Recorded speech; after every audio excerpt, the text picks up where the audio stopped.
নমস্কার, ইসিসিএন খবরে আপনাদের স্বাগত। আপনাদের সাথে আমি অন্তরা। বিস্তারিত খবরে যাওয়ার আগে শুরুতে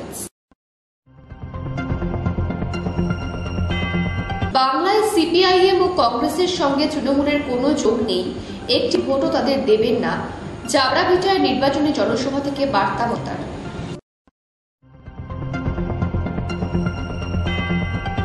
তৃণমূল প্রার্থী জগদীশ চন্দ্র বর্মা বসুনিয়ার সমর্থনে সিতাইয়ে রোড শো করেন অভিষেক ব্যানার্জি।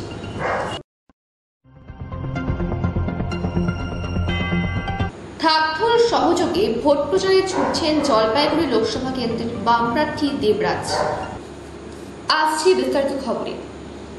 বাংলায় সিপিআইএম ও কংগ্রেসের সঙ্গে তৃণমূলের কোনো যোগ নেই, একটি ভোটও তাদের দেবেন না, জাবরাভিটায় নির্বাচনী জনসভা থেকে বার্তা মমতার। বাংলায় সিপিআইএম ও কংগ্রেসের সঙ্গে তৃণমূলের কোনো যোগ নেই, একটি ভোটও তাদের দেবেন না, জাবরাভিটায় নির্বাচনী জনসভার মঞ্চ থেকে জনগণকে এমনই বার্তা দিলেন রাজ্যের মুখ্যমন্ত্রী তথা তৃণমূল সুপ্রিমো মমতা বন্দ্যোপাধ্যায়। উত্তরবঙ্গে তৃণমূলকে জয়যুক্ত করার আবেদনও করেন তিনি। শনিবার শিলিগুড়ির সংলগ্ন জলপাইগুড়ি লোকসভা কেন্দ্রের অন্তর্গত জাবরাভিটা স্কুলের মাঠে তৃণমূল প্রার্থী নির্মল চন্দ্র রায়ের সমর্থনে জনসভা করেন তৃণমূল সুপ্রিমো। এদিন সভামঞ্চে কেন্দ্র থেকে বিজেপিকে উৎখাত করার বার্তা দেন তিনি। এদিন জনগণের উদ্দেশ্যে তিনি বলেন, বাংলায় সিপিআইএম ও কংগ্রেসের সঙ্গে তৃণমূলের কোনো যোগ নেই, কেন্দ্রের বিষয়ে বুঝে নেব, সরকার গড়তে আমরাই নির্ধারক ভূমিকা নেব, কিন্তু এখানে কেউ তাদের একটিও ভোট দেবেন না। সিপিআইএম কংগ্রেস বিজেপির সঙ্গে হাতে হাত দিয়ে লড়াই করছে। পাশাপাশি এদিন মুখ্যমন্ত্রী ডাবগ্রাম ফুলবাড়ি বিধানসভার বিধায়কের নাম না করে তাকেও কটাক্ষ করেন। আবার জনগণের কাছে প্রশ্ন করে জিজ্ঞেস করেন, কি অপরাধ করল তৃণমূল যে উত্তরবঙ্গের মানুষ বারংবার বিজেপিকে ভোট দেয়। মানুষের সুবিধার জন্য কন্যাশ্রী, লক্ষ্মী ভাণ্ডার, বিনামূল্যে রেশন সহ বিভিন্ন সুযোগ সুবিধা দিয়েছে রাজ্য সরকার।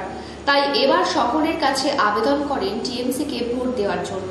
আল্লাহ দেঙ্গে যদি জিতে যায় তাহলে কি করবে বুঝতে পারছে।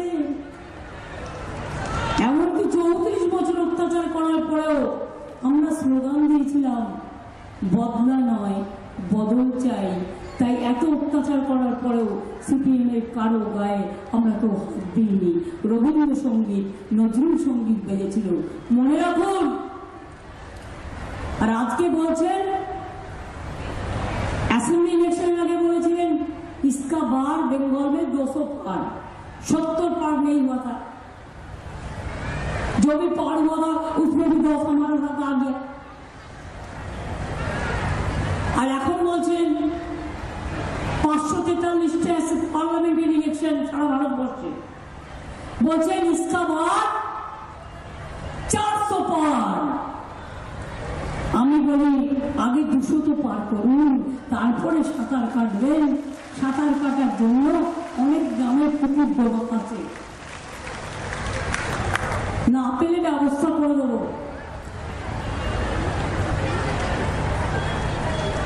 শুধু বড় বড় কথা মনে রাখবেন।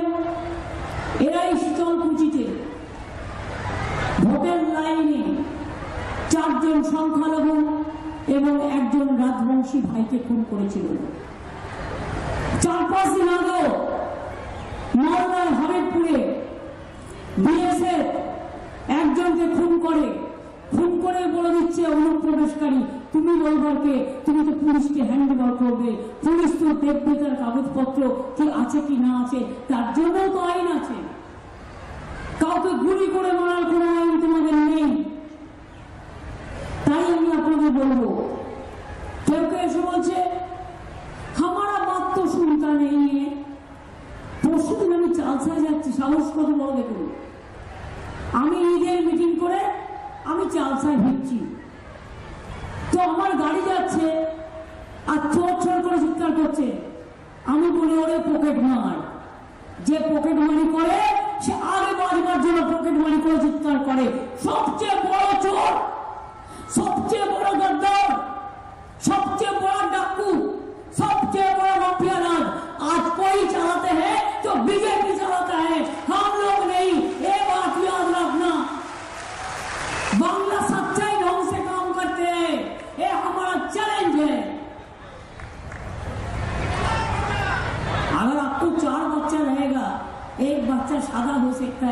एक बच्चा थोड़ा गोरा हो सकता है, इसका मतलब ये नहीं है सब खराब है। अब 300 टीम भेजा बंगाल में, क्या करप्शन है देखने के लिए। हमारा आवास योजना के लिए आप लोगों ने 76 टीम भेजा, सेंट्रल टीम। हमारा 100 दिन काज के लिए 49 टीम भेजा और भी 300 टीम भेजा, लेकिन कुछ नहीं मिला, कुछ नहीं मिला। आपको जो क्वेरी था सब रिप्लाई हमने दिया, उसका बाद भी आप रुपया नहीं दिया है, तो हम आपको रुपया नहीं चाहते। आप भी हमारा रुपया मत लो। आप क्यों बंगाल से रुपया ले जाता है? आपका हक सोचा था कि जीएसटी करने से स्टेट का लाभ होगा। अभी देखो 5 साल में हमारा इधर में 6 लाख 80,000 करोड़ रुपया लेके दिया रेवेन्यू से, और हमारा अभी बाकी है 1,74,000 कोटी टका, वो हमको दिया नहीं। कैसे हम सरकार चलाएंगे? लेकिन तब भी मैं चैलेंज करती हूं, अगर चोर बदलने का पहले आपको हिम्मत है तो गुजरात को 100 दिन आवास योजना का रिपोर्ट पेश करे, उत्तर प्रदेश का पेश करे, महाराष्ट्र का पेश करे। उत्तर प्रदेश में तो खुद 85 लाख कंपनी उसमें दुर्नीति किया है, तब तो कुछ नहीं करते हैं। जो चोरों का भी बीजेपी करते हैं, क्यों? चोर जिसका पास बहुत रुपया है, बहुत कमाया, उसका पता है तृणमूल करने से हमको ईडी पकड़ लेगा,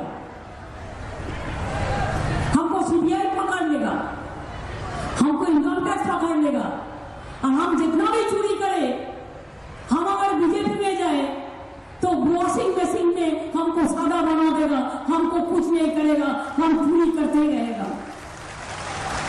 चोरी करते करते चोरे माয়ের বড় গলা শূন্য কলসি বড্ড বাজে বেশি। আজকে বাংলার চৈত্র সংক্রান্তি, বিজেপির চৈত্র সংক্রান্তি হবে, মনে রাখবেন, বাংলা থেকে। আর সারা দেশ চালাবো অন্যায়, বাংলায় পথ দেখাবে। সিপিএম কংগ্রেসের সাথে আমাদের কোনো সম্পর্ক নেই বাংলায়। অল ইন্ডিয়া একটা অল ইন্ডিয়ায় বুঝে নেবো, আমরাই সমস্ত রকম সরকারদেরকে সাহায্য করব, কিন্তু বাংলায় সিপিএম কংগ্রেস বিজেপি হাতে হাত ধরে লড়াই করছে। একটি ভোটও সিপিএম কে দেবেন না, কংগ্রেসকে দেবেন না। ওরা বিজেপির থেকে সাহায্য নিয়ে বিজেপিকে মদত করার জন্য ওরা ভোটে দাঁড়িয়েছে। ওরা রাতের অন্ধকারে নিজেরা বসে বসে বসে নিজেদের আন্ডারস্ট্যান্ডিং করে। ইসিএন খবর দিনহাটা। তৃণমূল প্রার্থী জগদীশ চন্দ্র বর্মা বসুনিয়ার সমর্থনে সিতাইয়ে রোড শো করেন অভিষেক ব্যানার্জি। কোচবিহারের লোকসভা কেন্দ্রে তৃণমূল প্রার্থী জগদীশ চন্দ্র বর্মা বসুনিয়ার সমর্থনে আজ সিতাইয়ে ভোট প্রচারে আসেন সর্বভারতীয় তৃণমূল কংগ্রেসের সভাপতি অভিষেক ব্যানার্জি। এদিন তিনি সিতাই রোড শো করেন। সাধারণ মানুষের উপস্থিতি ছিল চোখে পড়ার মতো। ইসিএন খবর দিনহাটা। ঠাকঢোল সহযোগে ভোট প্রচারে ছুটছেন জলপাইগুড়ি লোকসভা কেন্দ্রের বাম প্রার্থী দেবরাজ। হাতের সময় খুব কম, আর মাত্র ভোটের 5 দিন বাকি। আগামী 19শে এপ্রিল জলপাইগুড়িতে ভোট। ঢাকঢোল সহযোগে ভোট প্রচারে ছুটছেন জলপাইগুড়ি লোকসভা কেন্দ্রের বাম প্রার্থী দেবরাজ। জলপাইগুড়ি লোকসভা কেন্দ্রের বাম প্রার্থী দেবরাজ বর্মনের সমর্থনে নেতাকর্মীরা শনিবার ভোট প্রচারে জলপাইগুড়ি রাজগঞ্জের পরেশনগর ডাবগ্রাম এলাকার নির্বাচনের প্রচারে বেরিয়ে পড়েছেন। হাটে বাজারে বিভিন্ন দোকানে অলিতে গলিতে জনসংযোগে কংগ্রেস সমর্থিত বামফ্রন্ট মনোনীত জলপাইগুড়ি লোকসভা কেন্দ্রের প্রার্থী দেবরাজ বর্মন। ইসিএন খবর দিনহাটা। ময়নাগুড়িতে নির্বাচনী প্রচারে আসছেন মুখ্যমন্ত্রী। প্রথম পর্বের প্রস্তুতি শুরু। তৃণমূল কংগ্রেসের পাখির চোখ এবার উত্তরবঙ্গ। সেই কারণে উত্তরবঙ্গের বিভিন্ন বিধানসভা কেন্দ্রে জনসভা করছেন রাজ্যের মুখ্যমন্ত্রী মমতা বন্দ্যোপাধ্যায় এবং সর্বভারতীয় তৃণমূল কংগ্রেসের সাধারণ সম্পাদক অভিষেক বন্দ্যোপাধ্যায়। শুক্রবার ময়নাগুড়ি বার্নিশ এলাকায় ক্ষতিগ্রস্তদের সাথে দেখা করে সভা করার পরেই আগামী 16 এপ্রিল ময়নাগুড়ি বিধানসভা কেন্দ্রে নির্বাচনী জনসভা করতে আসছেন রাজ্যের মুখ্যমন্ত্রী মমতা বন্দ্যোপাধ্যায়। ময়নাগুড়ি বিধানসভার চূড়াভান্ডার গ্রাম পঞ্চায়েতের পশ্চিম শালবাড়ি এলাকার একটি ফুটবল মাঠে এই জনসভা হবে বলে দলীয় সূত্রে খবর। ইতিমধ্যেই মাঠের যাবতীয় অনুমতি নেওয়া হয়ে গিয়েছে। সভাস্থলের পাশে করা হবে একটি অস্থায়ী হেলিপ্যাড। প্রাথমিক পর্যায়ে সমস্ত কাজ গুটিয়ে নেওয়া হয়েছে বলে জানা গিয়েছে। আগামী 19 এপ্রিল জলপাইগুড়ি লোকসভা কেন্দ্রের নির্বাচন রয়েছে এবং সেই নির্বাচনের শেষ প্রচার পর্বে সামিল হবেন মুখ্যমন্ত্রী। তৃণমূল কংগ্রেস প্রার্থী অধ্যাপক নির্মল চন্দ্র রায়ের সমর্থনে তিনি এদিন সভা করবেন। তাই এই সভায় প্রায় 30,000 মানুষের সমাগম হবে বলেই ধারণা নেতৃত্বের। এর সাথে ময়নাগুড়ির বেশ কিছু জ্বলন্ত সমস্যা রয়েছে, সেই সমস্যা নিয়েও তিনি কি বার্তা দেন সেই বিষয়ে তাকিয়ে রয়েছেন ময়নাগুড়িবাসী। এই বিষয়ে ময়নাগুড়ি 1 নং ব্লক তৃণমূল কংগ্রেস সভাপতি মনোজ রায় বলেন, মুখ্যমন্ত্রীকে কিছু বলার আগে তিনি সমস্ত কিছু করে দেন। তিনি সমস্ত বিষয়গুলি জানেন এবং আমার দৃঢ় বিশ্বাস তিনি ময়নাগুড়ির সমস্যা নিয়েও এই সভায় বলবেন। আগামী 16 তারিখ পশ্চিম শালবাড়ি এলাকায় জনসভা করবেন মুখ্যমন্ত্রী। এই সভার সমস্ত বিষয় দেখবেন মুখ্যমন্ত্রী নিরাপত্তা রক্ষীরা।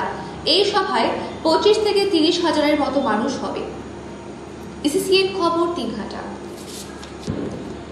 বিজেপি প্রার্থীর প্রচারে ময়নাগুড়িতে রোড শো করবেন অভিনেতা মিঠুন চক্রবর্তী।